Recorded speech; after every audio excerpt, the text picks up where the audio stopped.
ഏറെ പ്രതീക്ഷയോടെയാണ് ബാംഗ്ലൂർ മലയാളികൾ നോക്കിക്കാണുന്നത്.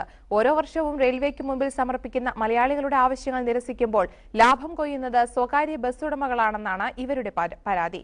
തെക്കൻ കേരളത്തിനും വടക്കൻ കേരളത്തിനും അനുകൂലമായ സമീപനം ഇത്തവണയെങ്കിലും ഉണ്ടാകുമെന്ന പ്രതീക്ഷയിലാണ് ബാംഗ്ലൂർ മലയാളികൾ.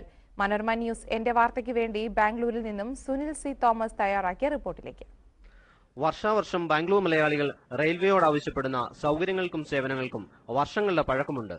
ആഴ്ചയിൽ 3 ദിവസം മാത്രം സർവീസ് നടത്തുന്ന ബാംഗ്ലൂർ കൊച്ചുവേളി എക്സ്പ്രസ് പ്രതിദിനമാക്കണമെന്നതാണ് പ്രധാന ആവശ്യങ്ങളിലൊന്ന്.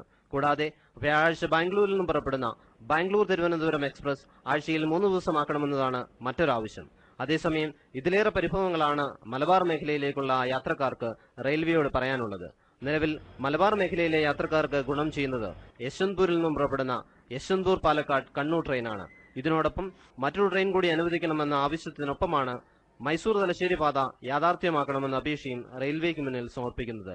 ഇത്തവണ റെയിൽവേയുടെ കനിവ് കാത്തിരിക്കുന്ന ബാംഗ്ലൂർ മലയാളികളുടെ പ്രതീക്ഷകൾ ഇങ്ങനെയാണ്: 1. ബാംഗ്ലൂർ എറണാകുളം പ്രതിദിന ഇന്റർസിറ്റി ട്രെയിൻ കൊല്ലം വരെ നീട്ടുക. 2. ആഴ്ചയിൽ 2 ദിവസം സർവീസ് നടത്തുന്ന ബാംഗ്ലൂർ എറണാകുളം സൂപ്പർഫാസ്റ്റ് ട്രെയിൻ തിരുവനന്തപുരം വരെ നീട്ടുക എന്നിവയാണ്. ഓരോ റെയിൽവേ ബഡ്ജറ്റിനെയും വളരെ പ്രതീക്ഷകളോടെയാണ് ലക്ഷക്കണക്കിന് മലയാളികൾ എല്ലാ വർഷവും നോക്കിക്കാണുന്നത്. എന്നാൽ ബഡ്ജറ്റിന് ശേഷം ഈ ആവശ്യങ്ങളും പരിഭവങ്ങളുമായി അവശേഷിക്കുകയാണ് പതിവ്. ഇത്തവണയെങ്കിലും റെയിൽവേ മമത കാണിക്കുമെന്ന പ്രതീക്ഷയിലാണ് ബാംഗ്ലൂർ മലയാളികൾ. മനോരമ ന്യൂസ് എന്റെ വാർത്തയ്ക്ക് വേണ്ടി സുനിൽ സി തോമസ്,